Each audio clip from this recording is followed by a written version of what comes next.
everyone. So I hope everyone is doing well. So for today's video is I'm going to talk about be careful to someone kanang imo bitong tagaan sa imuhang trust or muhatag ba kanila og help. It's because sometimes people will eventually use their own personal needs for them to make advantage of you.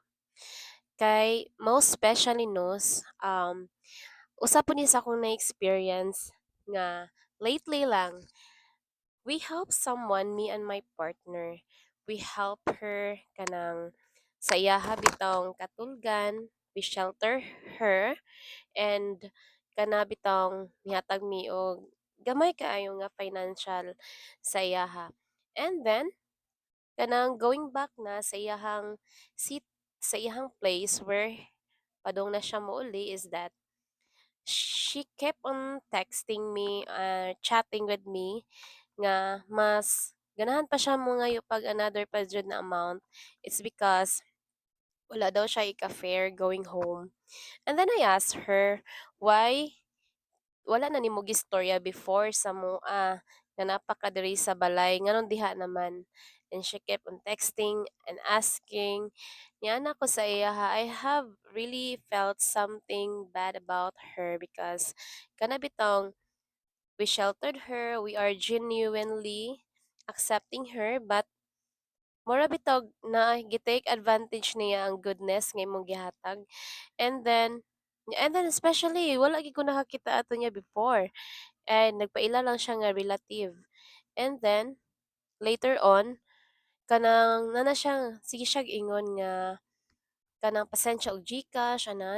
So in order for her na lang nga makauli na lang gid siya sa iyang home is that nag-send ko sa iyahag amount. Then I told my partner nga this is the last money or the last help that I could give to her. Why? Because I felt something fishy about this woman. Murag nagi siya something behind. Kay she kept on asking money, ingana ingana. And I told her, after I sent the money, kay para lang dyan makauli siya, I never texted back or chatted back. Wala na gid ko as in communicated to her. One thing I've learned in this lessons is that do not trust anyone, especially strangers, because you don't know it may cause harm to you and to your family.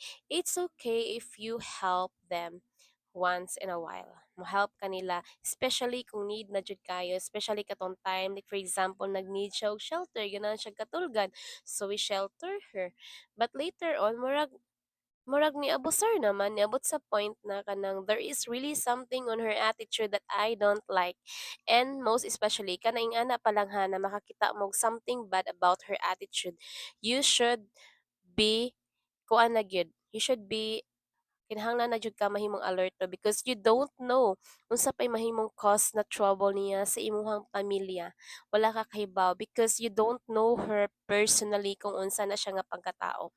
I don't judge anyone nga naay mga inana og mga story, but then gusto lang ko nga maka-realize pud mo or makaunahuna mo nga kanang be careful gyud nga mohatag mo og trust sa isa ka tawo, especially nga dili ninyo kaila or especially magani mga kaila pa ninyo mo betray pa man gay ninyo samot na ng mga tao dira nga dili ganyo related or dili inyo kaila ni kalit lang siya to nga sa inyohang life. So kana siya nga instances is that I'm telling here it's because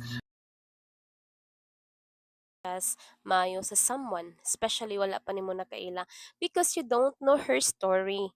You don't know kanang unsa iyang gidak-an, you don't know kung unsa po ang iyang mga storya sa ilaha, sa iyang past, sa iyang life didto. You really don't know kung unsa siya nga pagkatao.